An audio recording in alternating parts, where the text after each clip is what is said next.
So Paris Lees, who's an activist and journalist that we heard together speak last week, said this about your book. I've never been so excited about a book. Thank God somebody finally wrote it. Blistering, absolutely vital, writing from one of the most exciting voices in British politics. A stunning, important debut. Fellow white people, it's our responsibility to read this book. This book is essential reading for anyone, even remotely interested in living in a fairer, kinder, and more equal world. I'm so excited to have you here to talk about this book. Thank you so much for doing this. Thanks for having me, Emma. Yeah, I'm genuinely so excited to be having this conversation, so thank you. So since Our Shed Shelf chose your book, Why I'm No Longer Talking to White People About Race, as our selection in January, it has since become a bestseller. Your debut book has won the 2018 Jalak Prize, the British Book Award, and the Bread and Roses Award. You've also started a podcast called About Race that continues the conversation. You've clearly been incredibly busy. It's been a very overwhelming year and a bit, yes. Yeah. Yes. How are you feeling, coping? Well, you know, the book is full of things I wanted to say for such a long time that when it came to publication day in June 2017, I literally thought that's the end of a chapter. I was like, well, that's that done. Oh, it's finished. Yeah, exactly. And then I was like, I'll just go back to my life. But the world is like, no. So I've just sort of spent the last year sort of like trying to accept what was happening first and foremost, and then being like, okay, well, what can I do with this? And so it's been interesting. The podcast is really fun to make. I'm excited about the conversations that the book is provoking, and now I feel, you know, a year on, I can sort of step back and be like, wow, I'm proud of what's happening, and I'm like really happy to have like contributed a small part of this like larger conversation. Yeah, that's amazing. Yeah, got to embrace that. That train left the station and you had to be on it. Yeah, absolutely, absolutely. But for like the first few months, I was like, what is happening? Where is this going? Yeah, I bet. So coming back to your original blog post, one of the reasons you mentioned you stopped talking to white people about race was because so many people would get defensive and dismissive and were not even slightly willing to see their own privilege. To me, your initial reaction had a powerful dose of rightful anger and also self-care in it.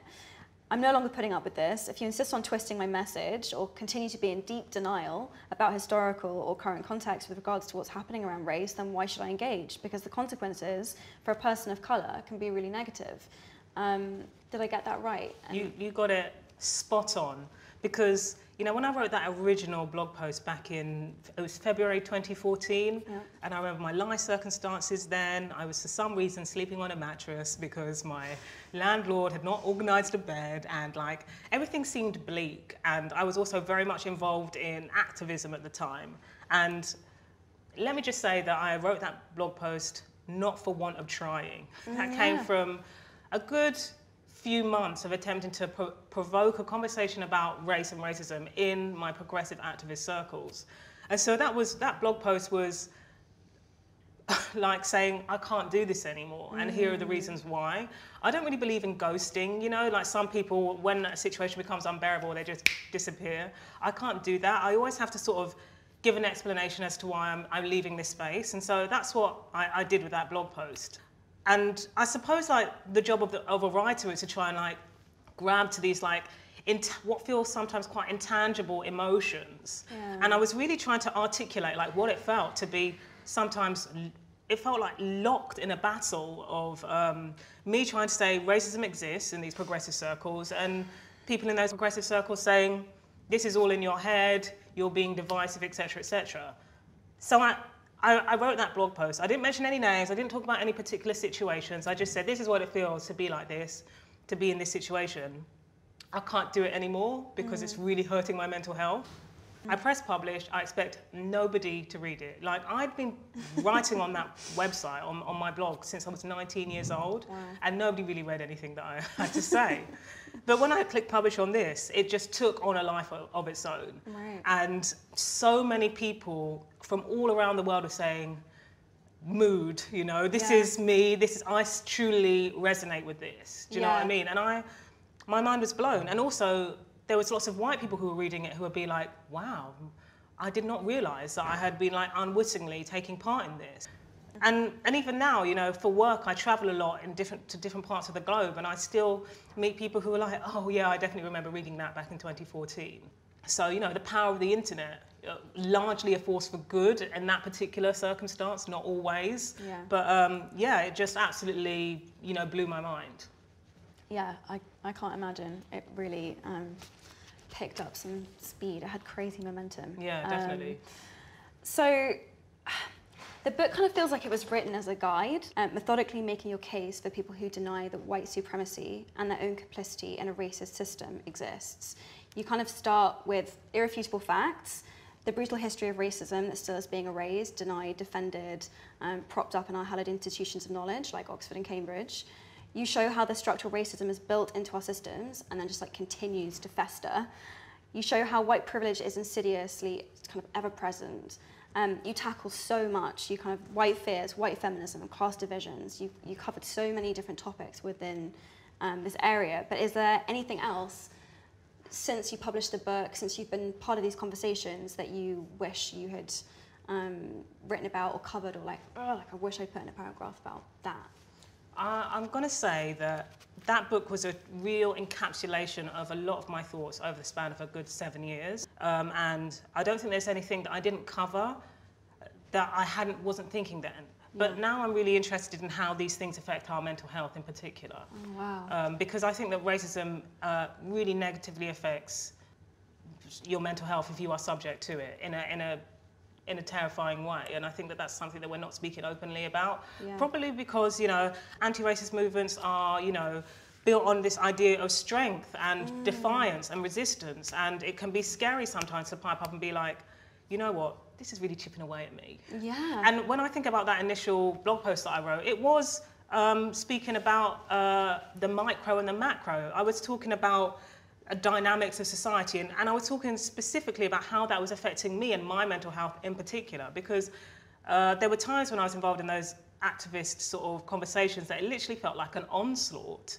It felt like I couldn't, you know, open my technology or go to a gathering or a meeting without preparing for some kind of nightmarish battle conversation about whether or not racism exists, you know. And that was having a hugely detrimental effect on my mental health, for sure. But that wasn't something that I was thinking about while I was writing the book. It's only now that I've had some distance that I can be like, you know, that is truly part of the conversation. And I also, you know, now that I have the, you know, huge luck of meeting readers of all races, I have people come to me and basically tell me that they thought they were literally going mad until they read the book or until they read that initial essay. You know, I've had people at signings come to me and cry and say, you know, thank you for validating what I was thinking here. And I'm in an exceedingly fortunate position to, at least like my job is now, everybody knows what my opinions are, like that's part of my job. And I just like feel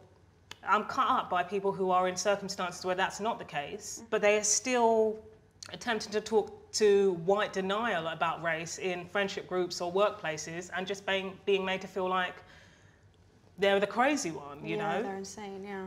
So I think that's something that's a key part of the conversation, but that's something that I've only come to the conclusion, you know, some months later. That's so interesting. And like, I mean, just thinking about how many conversations you've had to have since the release of the book and even just writing it and everything you've dealt with, like have you found any tools that you find help with the constant sort of stress of that? What's given you, what do you use that gives you kind of resilience to deal with it? I can't tell you that I've been resilient, Emma. Yeah. I think for the first few months, like, you know, I said at the beginning of this interview that I was a bit like, and that's because, you know, if you are writing or, you know, engaging in some expression about anti-racism or some injustice in the world, if you come to public prominence for those ideas like I have, so you are seen a little bit like a symbol, and that's scary, you know. Yep. That's true. I'm sure you know. Yeah. I'm sure you know. Yeah. And you know, people often talk about the hate that you can receive as a symbol, but I would also say the reverence is equally as scary. Frightening. Absolutely. Yeah. Because I started to be like looked at as somebody who would have answers, and I was like, I don't really know. I just know how bad this is, and like I can use my skills as a journalist to attempt to expose that, and as a writer to attempt to like speak to the emotions of it. But I can't tell you how to live your life or how to move forward. And you're like this prophet where everyone's like, so okay, great, you've written this, now give us the answers. Exactly. And you're like, exactly. And I suppose like how I had to like over the last year, how I've built resilience to deal with that is to retreat from the sphere somewhat, and sort of like get in touch with who I am as a human being, rather than a symbol of any particular like, you know, anti-racist discussion. And that's been a learning curve for me for sure. I never felt an obligation to do that, but I was certainly inundated with requests to do so, and I just said no to everything, basically, because you know, one thing that I always say about the book is that the book is like a collection of my very considered thoughts and thinking and research and conclusions over the best part of a decade. They're my really considered opinions based on fact. But not all of my opinions are considered, not by any means, you know. And so I prefer to keep the ill-informed like opinions to myself, you know. And I'll talk about that with my friends and family. But it's amazing how I'm called upon to speak on this or that, and I'm like, honestly, I don't believe it's imposter syndrome to say I don't know about that, and that's something that I'm really like. I'm latching onto this idea of I don't know. Here's what I do know. Here's what I don't know, and just because I know about this doesn't mean that I know about that, and I'm not going to pretend to for the sake of pomposity. That's been a learning curve for me. I don't think I did it at the beginning, but I certainly felt pressure to. And that's been amazing for like a sense of self and a sense of grounding and resilience to hopefully go off and do some more thinking and writing about things. Yeah, that's amazing to hear you say that, and I found the same thing where it's just like, it's not even pomposity, but it's just like there's just an expectation that you will speak to and speak on things you don't necessarily know about, and actually it's really hard to say no or to not meet people's expectations or be as vocal as people would like you to be, and yeah, that's been a huge part of my self-care and survival as well. So yeah, it's definitely. really interesting to hear you say and that. I think that like I call it pomposity because I do feel that there are some people who they take that opportunity, and you know. One day you're like, wow, I really enjoy their considered opinions on this, and then like, you always see them in the news, and you're like, hang on, wait a second, this is becoming a little divorced from reality, you know. It's a careful like line to walk, and I'm sure that you've experienced it as well. But I kind of decided that I wanted to say, if I was going to say anything in the public, it was going to be considered and thoughtful, and that way I wouldn't dig myself into a hole. Yeah, no, 1000%. I cannot relate more. Yeah, amazing. You want to feel like you've got something to say and you've thought about it, and like it's an active thing as opposed to it coming from this weird place of like external riding a wave. Yeah, totally. The book has had a positive response from white people who seem willing to address the way that they benefit from white supremacy. I also loved it in the feminism question chapter, when you said that white women must question their whiteness just like we question patriarchy. That was such an important line for me, because I definitely had not allocated anywhere near as much time to that question as I had allocated to questioning the patriarchy. From your interviews regarding previous activism with white feminists, I get that that hasn't always been the case, that they haven't kind of done that work as well. And so can you talk more about that? Yeah, definitely. I think it's quite interesting because like your like piece that you wrote on Our Shared Shelf to sort of intro the book to the book club was really interesting, your self-reflection on that. And then I felt like there was this conversation happening where it's like, right, well, the conversation's over, like Emma Watson has spoken, and like, like racism and feminism is over now. And wow. That was the vibe that I was getting from some people, for sure. Wow. And you're like, I think that's going to solve it overnight, everyone. Well, I think that's because like you're considered a feminist leader, so it's like people are like, okay, well, Emma said that, so okay, we're cool with it now, right? Everyone cool? We're cool? Good.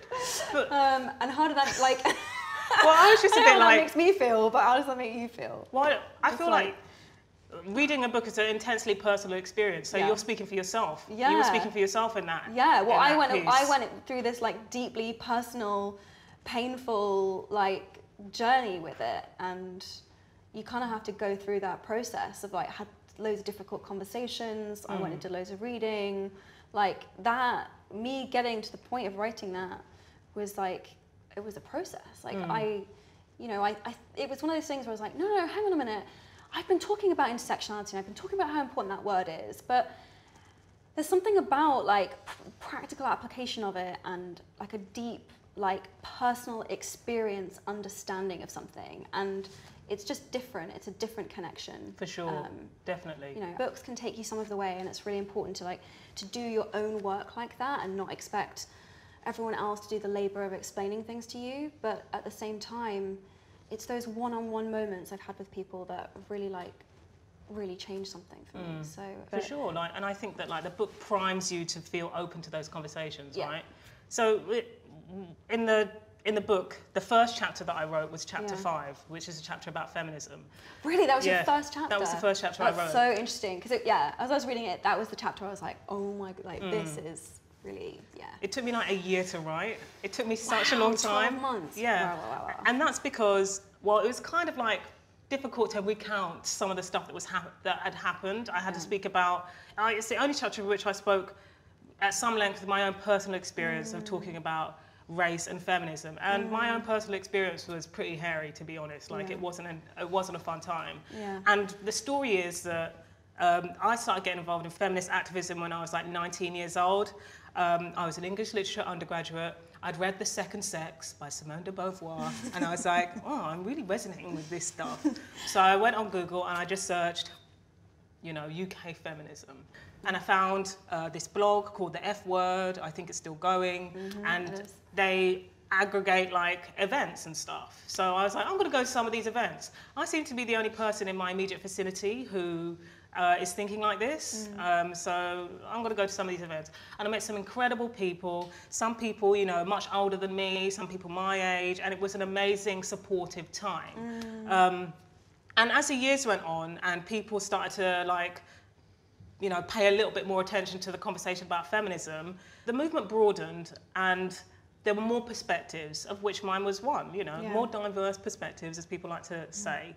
And there were conversations about, race and disability and sexuality that were also happening in that big broad feminist movement, and some of those weren't welcome. Let's just say some of them weren't welcome. So I found myself in this sort of deadlock because I was writing and blogging on the internet at the same time. Anyway, so I got invited to go and speak on a national radio program about feminism in that particular year, and I was the only black person on the panel. Everybody else was white.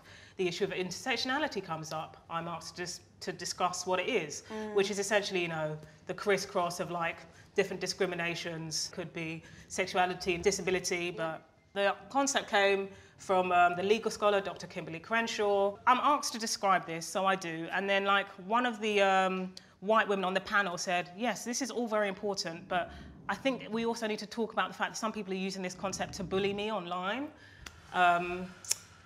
So then Mike goes to me. So Reni, do you want to talk about that bullying? And it was just totally devastating. I was 24 years old. I was at the beginning of the career, the beginning of my life. And my work in politics was somehow being equated with sort of bullying.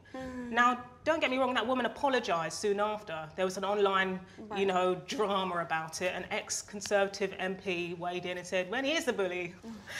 But all of that stuff was just hugely disheartening, right? Yeah. And I think scared me away from feminism for a while because there was just a lot of denial and stuff going on. And don't get me wrong, I'm sure that woman had been harassed online from people from across the political spectrum, but there was a sort of strange situation happening afterwards where I was being implicated in that. Yeah. And a month later, I wrote that blog post why I'm no longer talking to white people about race, you know?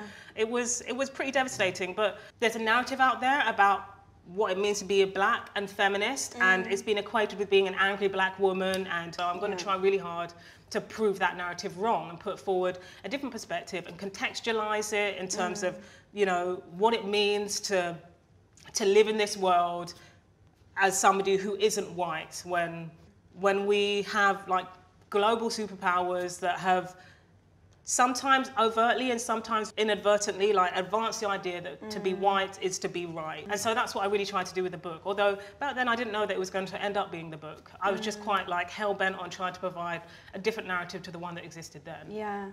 I think our educational systems really prop up that feeling and that sense of accomplishment. Like certainly when I went through school and then went to university and I did my time at Oxford, and like you sort of get given this certificate of like, well done, now you know everything. You've like ticked all the boxes and you've gone and done what we've asked you to do, and now you can go off into the world and like know things. You know things. Yeah. And that actually really sets people up for I think like quite a sort of devastating come down, and not being in the most productive place you can be in life, which is to remain curious, open, and as you were talking about earlier, be like, this is what I know.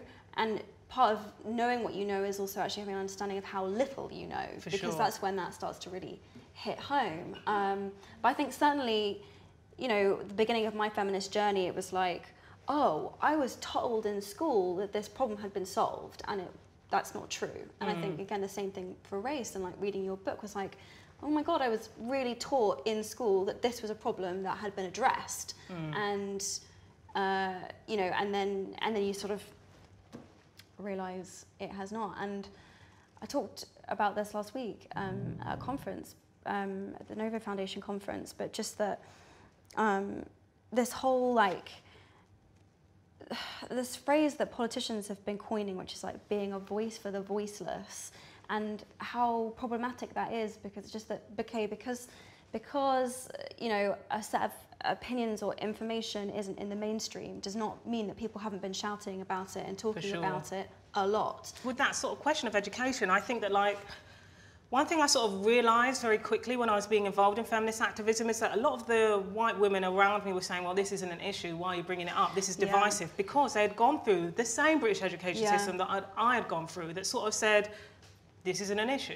And like, I only knew it wasn't because anecdotally, like if you grow up not white in Britain, people are going to be like, just watch out for this. And by the way, there was this back in the 80s, and there was this and there was that, and just like, it's almost like an informal, like supplementary education that you get, right? And if your family or like your social circle has never been affected by that, then why are you going to know? Yeah, I think there was another narrative that I really held on to really tightly, which was like, in America, they have this really big issue with race, and actually in the UK, our issue is more to do with class, or I can't even remember what I would say, but I like, in my mind, I sort of compartmentalized it like that. That was another narrative that I had come across and had kind of taken on as being the truth. For sure. And I think that American politics and British politics are really different and often more polarized, so perhaps, plays a larger role within the media and within the international space, but I think that we have exactly the same problems. Absolutely. I mean, it was the transatlantic slave trade, it wasn't the US slave trade, and Britain played a huge role in that. I mean, I really admire the work of people like David Olusoga, who wrote Black and British, that came out a couple of years ago. It's sad though, and I also pulled on the work of a like self-taught historian called Stephen Bourne, who I pulled on his work a lot and read it in the British Library when I was researching the book. But I read this piece from a history teacher in The Independent last year, in which he said, I'm being asked to teach a whitewashed curriculum here. And like, I went through that education system, we all did. This history teacher basically said, the only thing that's given me hope is that my pupils are literally interjecting as I'm teaching, being, but sir, what about this and what about that? And that's a really bad situation. Yeah, it is.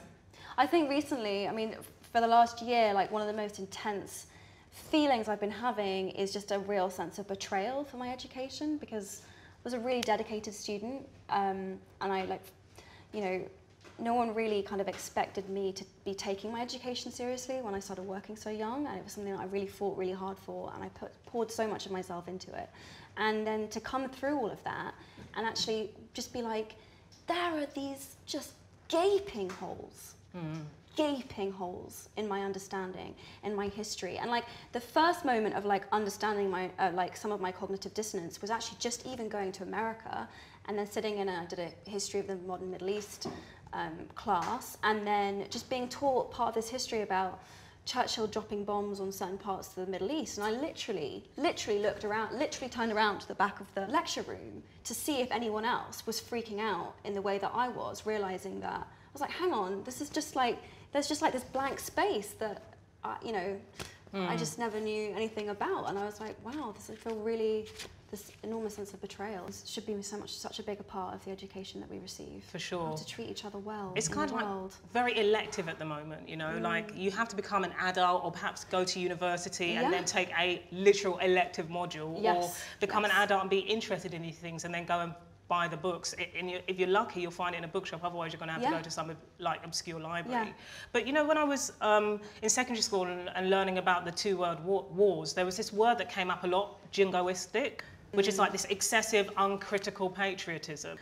And that word comes up in my head a lot when I think about how Britain is like reckoning with its history, which is often a kind of like really defensive, uncritical denial.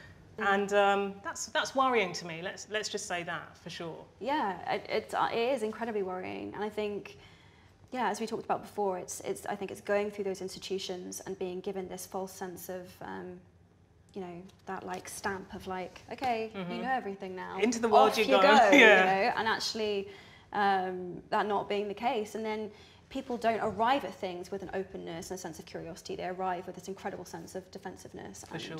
Kind of like, well, what do you mean? Like, you know, this is, and then people even go so far as extreme as being like, this is bullying, which is really saddening to see.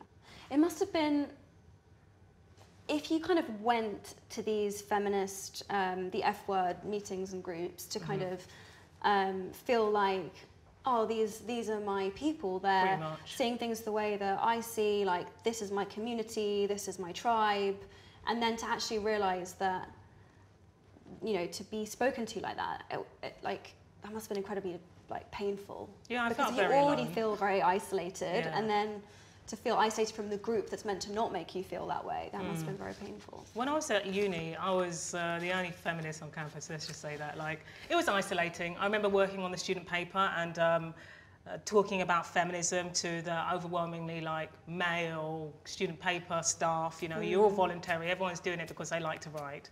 And I always used to get laughed at. And then I remember once going into the office and somebody had stuck up like images of page 3 girls and stuff. And so that was upsetting. Then you sort of like go into this situation where you're like, okay, people get it. People get it. Yeah. And don't get me wrong, I think IRL, like amongst like actual people in real life, like these environments were so amazing and supportive and incredible. And I also found myself involved in an activist group that was called Black Feminists, which was about, I would say like, now we'd say like feminists of colour, to essentially discuss like issues to do with race and gender and feminism. But I would say that the biggest divisions I saw were mostly online, not offline. Yeah. Offline, it would happen in situations where like there'd be a large feminist gathering, then it split off into groups, and you know, I discussed this in the book. Somebody on the Black Feminist sign-up sheet wrote, why? Like, why is there a need for this, you know? So it'd be like super passive-aggressive, but online it would be much more aggressive and anger-inducing, you know? People confronting each other here, there, and everywhere. And I definitely felt alone, but I had an activist group full of women of colour feminists to retreat to and to meet, and that really got me through that period, for sure, for sure. Yeah. Well, you know, there's some people who say, oh, why can't we all be humanists and in favour of the human race rather than feminists? And it's like, well, because there are specific things that happen to people because they are women, because society even views their behaviour as feminine. There's literally structural power attempting to marginalise the feminine out of society, back into the home, back into the kitchen. And like, there are also specific things that a power structure literally sets up to marginalise those who are not white, you know? That's why we need something. It's annoying to have to keep, I know. to keep saying. I know. But here we are in 2018. Here we are. But yeah, like feminism is needed as a word because it addresses that there is a problem. And in order to solve a problem, it has to be visible. And without the word feminism, the problem becomes invisible again. Absolutely. And then there's nothing you can do. And same same with race, same with... It's just annoying when feminists can see one argument but not the other. Yeah. And then you're just like, wow, this is a real uphill struggle. It's just like, In fact, I'd say that the power dynamic is very similar, if not absolutely interlinked. So. Yeah. Audre Lorde, the failure of academic feminists to recognise difference as a crucial strength is a failure to reach beyond the first patriarchal lesson. In our world, divide and conquer must become define and empower. That quote just blew my brain open, because I think I did have that anxiousness around like, oh my God, well, if we're all going to be in these tiny factions, and if everyone's going to put a word in front of feminism, how are we all going to come together and solve the problem? Like, unity, we need to all be together, my brain like went off on that track. And then I read that quote and I was like, wow, actually that's not where the strength lies at all. It's by understanding our differences, understanding the like subtlety and specificity of all of those differences that's going to make us really strong. For sure. I loved it. For sure. Yeah. Love Audre Lorde. So cool. What a babe. I'm going to do another Audre Lorde quote now as well. You end the feminism chapter with a quote, "Your silence will not protect you. Who wins when we don't speak? Not us. Do you have a guideline for when you decide to engage or when to walk away?" Okay, so I'm asked this a lot, and what I usually say to readers is if somebody is obviously being trolly or playing devil's advocate, which I personally don't believe in, because I think the devil is fine, like doesn't need help, certainly doesn't need advocates, he's cool, is like if you sort of get that vibe from somebody, then just feel free to step away. And there's a kind of baiting that happens, a baiting, which I feel that you can just be like, you know what, no thank you. Yeah. But when it comes to like actually engaging, so I understand that it can be incredibly hard. Like I literally had to write a book of like 80,000 odd words in order to try and get across what I was trying to say in like Facebook paragraphs and like conversations at parties, and things like that. So I would always say, if you want to engage, there are ways to do it that don't involve a literal face-to-face conversation to somebody who is like committed to denial and literally does not see the inequality in a situation. And that's why like films are amazing and books are amazing and culture is amazing. And sometimes people sort of say to me, oh, well, how could you have like written this book saying you're not going to talk to white people? Here you are. And I'm like, well, that's part of the process of writing a book. You have to actually go out into the world and discuss it with people. And I love how they're like, I'm making such a smart, pulling out such a great point. I think I've heard, like, if I had £1 for every time I'd heard that, I'd have a pile of coins on my desk. I wouldn't be a millionaire, but I'd say like maybe 50 coins. Yeah.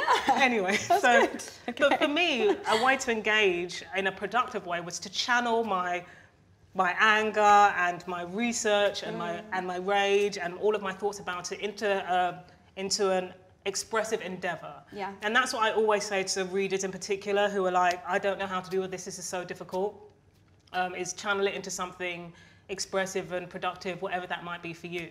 And sometimes, particularly when it's a friend, I say, you may need to get new friends. Yeah.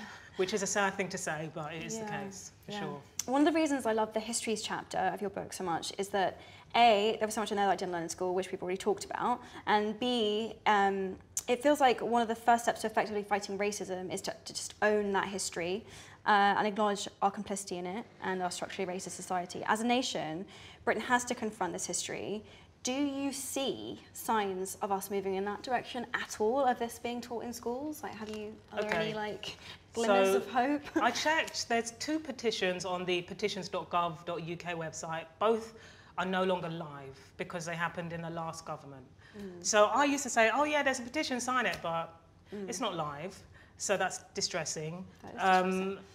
I think that like a situation that's emblematic of where Britain is with this conversation is something that happened to the University of Cambridge Student Union's women's officer at the end of last year. Her name was Lola Olufemi, black girl from North London, found herself studying at Cambridge. That's rare in itself. Yeah. And I think she was one of the people involved in writing a letter to the university saying, hey, for this particular course, let's decolonize the curriculum and consider engaging in like the perspectives of non-white authors, particularly, those who have diverse perspectives. Let's include. She didn't say censor, she said let's include. And the nightmare that she endured, mostly from the British press. The Telegraph put a picture of her on the front page, somebody who's just graduated, about to start her life in the world. And trying to find a job. Exactly. Saying that she was forcing Cambridge to get rid of white authors. And she then endured a torrent of abuse because, you know, from strange people in the world who saw that headline. And it was a whole hoo-ha about a letter that she'd signed. And I think that's a really good, I mean, it's horrendous what happened to Lola. And personally, I think she should sue the Telegraph. But I think it's a good example of where Britain is with this conversation, which is when somebody tentatively says, hey, let's think about, you know, being a little bit more curious in this institution of higher education. They are absolutely slammed and socially punished. And I think that that's where, I don't know if we've developed past that at the moment. And that's really scary to me because this is higher education where students, you know, particularly with the government's higher education agenda since 2010, it's all been about like students with choice, you know, having choice to, you know, model what they want to learn. But when it comes to race, that's horribly slammed down, you know, and that's really scary to me. So, and I mean, imagine if a politician stood up and said, let's teach colonialism in schools. Yeah. I mean, there might be riots, you know, and that's really terrifying to me. Yeah, A cultural amnesia is happening at the moment, which is that like, what happened with colonialism is something. It's now something that's up for debate. So that's kind of like where we are in Britain. We're going to debate it. Was it good? Was it bad? I think that like last year there was this whole thing going on in like academia Twitter where people were annoyed because there were some arguments being put forward. Actually, colonialism was good, and it's like, and the country tried to move forward from that, and it's like, but at the moment, we're like in this weird like debate place where it's like we're trying to debate whether or not this was good or bad, and it's not nuanced and it's not healthy and it's it feels really disconnected to me. It feels really like, there's like this lack of connection to the tangibility, the realness of it as a thing. If it's being kind of debated in this really like distant academic way, then there's none of actually the emotional connection to it is gone, and it just seems we need this understanding to understand our country. We need to understand and to understand who we are, exactly who we are as a nation. Who are we? Yeah. The director of the Institute of Race Relations, his name is Ambalavana Sivanandan. I think I'm pronouncing that right. A quote that he said, "We are here," meaning people of colour in Britain, "because you were there." Yeah. And I think that's the perfect like encapsulation of why we need to have an understanding of what colonialism has meant for Britain, because we've still got people walking around in Britain being like, oh, well, if you're brown, you're not British. If you're black, you're not British. And that's just so not true. Yeah, 100%. You've said previously that reading the work of trans writers online helped you to understand more about trans rights. How has learning about the gender spectrum helped your work talking about racism? For sure. I mean, I think that one of the things that reading the work of trans writers and trans people who are involved in activism has really taught me is to question the gender binary in the first place. It's actually like wild to me to understand, wow, like I sometimes feel like I couldn't relate to somebody unless I knew their gender. Yeah, you know, like I recently inherited a pet, and like, I didn't know the pet's gender, and I was like, well, is she, he, I don't know, and that's ridiculous. A fluffy animal, like it's not actually necessary to like relate to the animal, right? So, but another thing that it's sort of really taught me is how, you know, I'm not somebody who's ever been particularly vocal in the conversation about trans rights. I've just been like a passive supporter. I'm like, yeah cool, I support you. Yeah. But I realise that like, I'm literally being a well-meaning white liberal in this situation, which is like, well, it's not really my neck on the line. I support them, that's it. Yeah. You know, like I can luxuriate in a passivity because it's not my neck on the line. When I did in conversation with the author Chimamanda Ngozi Adichie, and she said when she was, you know, had her feet held to the fire, there was something she said about trans people. She said, I understood what it was like to be the white person in the situation. And I think that like, that's what reading trans work has taught me as well. It's like, I understand what it's like to be a white liberal in a situation where you're like, yeah, like, I support this, and, you know, I want everyone to do well, but I'm not going to do anything. And that's been something I've been truly reassessing since the book's come out and since I've been given a national voice. Is like, I need to nail my colours to the mast. I need to be public about condemning the disgusting transphobia that's been happening in the British press. Yeah. Because just passively saying, yeah, I kind of support this, and then just not doing anything is just not good enough. I was so sad to hear what happened at our Pride March in London a couple of weeks ago. That made me really sad. It was horrendous. It was despicable. It was despicable. Yeah, not okay. Okay, so your book was really eye-opening for many white women. Do you feel that it comes across as irritating or presumptuous to hear well-meaning white women speak on the topic of racism, even if they're genuinely trying to wake up from the dream, as described by Ta-Nehisi Coates? Can you be a credible advocate when you can't actually know firsthand what it feels like to experience racism, and more specifically, when you still benefit from the privilege of your whiteness? Because I think certainly at the beginning for me, some of it was around like, oh, I just don't know well enough to talk on this. Some of it was also just around my genuine ignorance. But I'm curious, how do you feel about that? Well, for me, I talk about whiteness with a capital W as a political ideology, and I feel the book is literally attempting to point to that political ideology, much in the way that feminists understand patriarchy to be a political ideology, right? So, and I think that this is an ideology that we can say, I don't agree with that. I opt out of it. And I think that anyone of any race can opt out of it. That's truly what I believe, because it's totally reductive to be like, well, white people think like this and black people think like that. There's plenty of black people who are literally paid up members of that ideology, and similarly, there are white anti-racists who are literally distancing themselves from it all the time. So I think when it comes to white people who are interested in anti-racism and want to be advocates, I'm like, fine, but don't go to people who are actually dealing with it, talk to other white people about it. That would be a great thing to do, Because it's more about who you're speaking to, exactly, as opposed to what you're, and where you're trying to make that change. So somebody coming to me who's read the book and is white and is like, wow, it was a revelation, it was this and that. I'm like, that's cool, but as you know, I wrote it. I'm good, so we don't really need to have this conversation. Go talk to somebody else. Yeah, where it actually will have an impact rather than explaining somebody's experience to them. Don't preach to the choir. Exactly. Go and find someone that isn't part of the choir. Exactly. Okay, so a few questions from OSS members. There were some really, really good ones. What is the one thing that you want people to stop asking about when it comes to race? I think it's going to have to be the question, well, what can I do? Because there's a reason why I'm a writer and not a politician or a cult leader. And the reason is that I wanted to be able to express and call attention to and name things that weren't being named. And I feel at this point I've probably done a good job of that, but I certainly don't want to be prescriptive about what people should be doing about it. And I think something that sort of scares me about how the book is moving around the world is how sometimes my readers are really ready to hand over their agency to me and be like, I find this so awful and terrible, so Reni, what should I do about it? And I'm like, no, that's not what I wanted to happen at all. I wanted you to feel empowered to be like, right, I'm going to actually tackle this and make some change. I need to examine how can I go about doing that. And that scares me, that worries me. It's a hard one, because I often find that actually, I find it quite debilitating, realising that I feel like, oh, other people know a lot more than I know, so I should just defer to them. Or I don't, and it can be, and it can be that way, but I guess it's I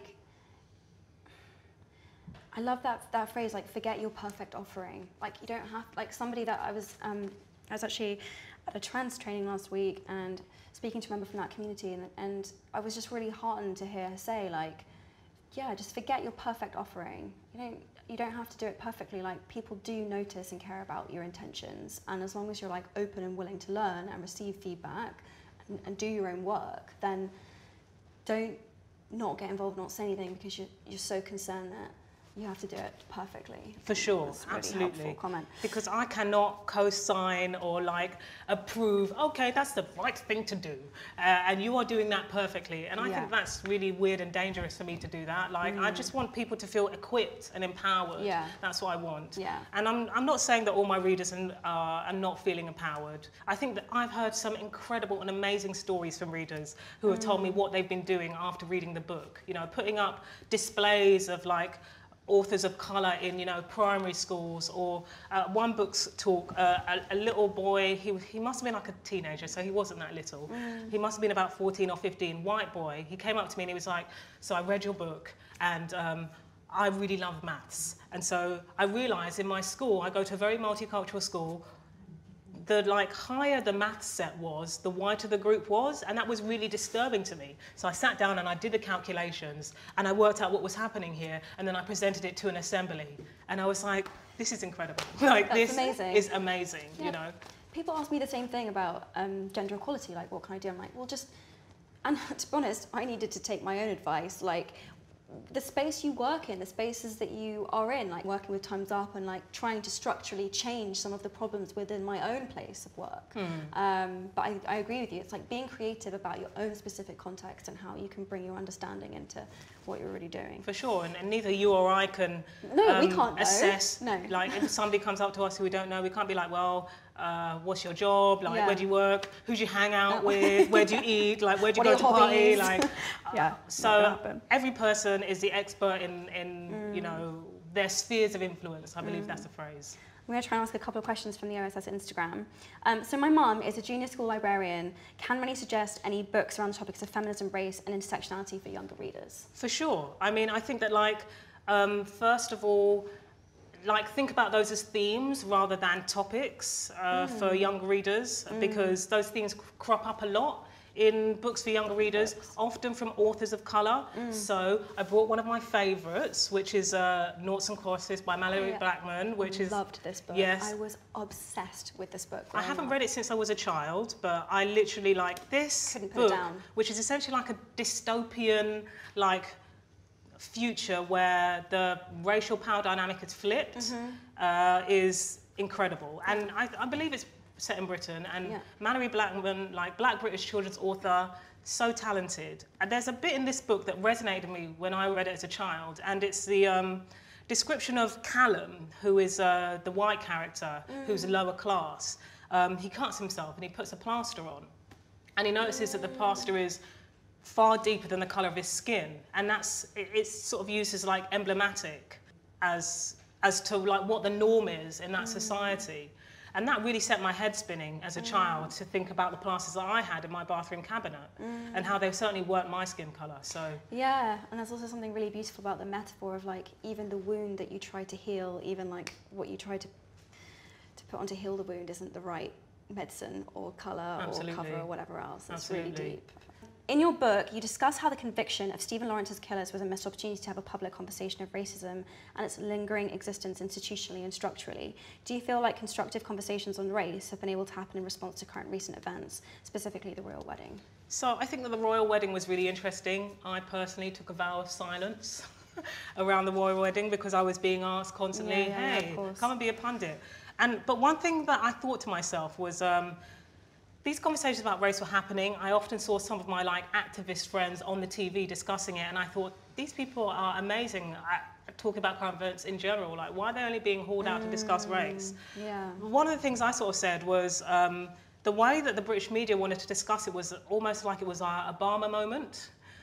But the truth is that like, two people met and they fell in love, and I'm happy for them because love is great. Yes, and love like, is awesome. But no one was elected here, and so I thought it was a bit of a red herring to discuss it nationally as though, you know, Britain had elected Meghan Markle. What happened was that she fell in love with Prince Harry, and I'm happy for them. And like, I watched it like everyone else, and I was like, oh, weddings are nice. Like, but it wasn't. It wasn't a like reflection of what society has elected. It almost felt a little bit like a balm after Brexit and all of those things, you know, because then people were like, yay, this is like Britain's multicultural society. And I'm like, that's not actually what's happening here, and I'm happy for them. I sometimes worry that, you know, the people who commission these sort of discussions are a little on la-la land when it comes to these things. And the truth is that there's still real injustice happening. So maybe put the mic there. Yeah. Not saying don't cover the wedding, it's nice, but like, let's not disproportionately say that this is a balm for Problem racism solved in the world. now. Yeah, exactly. problem solved. Okay, I'd like to end by just thanking you. And thank you. for talking to me, answering all these questions. Last question. If you could pick a book for our Shed Shelf readers, what would it be? Okay, I also brought this book. This is one of my favourite fiction books. This is for you, actually, because I've already got a copy. Thank you. I ruined mine in a hot tub. Great story. It's August Town by Kai Miller, one of my favourite fiction books I've read probably in the last decade. It's set in Jamaica, and Kai Miller's a Jamaican writer, although he taught in the UK in Manchester for some time. And it's a rich, gorgeously written story about life in this particular area, August Town, and race and gender and religion and structures of power, and the concept of the term Babylon, which essentially, I guess, means like white structural power. It's an amazing book, and you absolutely need to read it. Okay, amazing.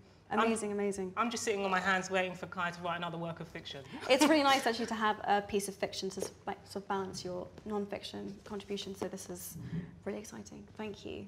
Yay. Definitely choose it for the book club, for okay. sure. Like, get it in there. Okay, I need to speedily read this. Excellent. So nice talking to you. Likewise, Emma, and thank you for Awesome. signal boosting my book. My pleasure. Thanks.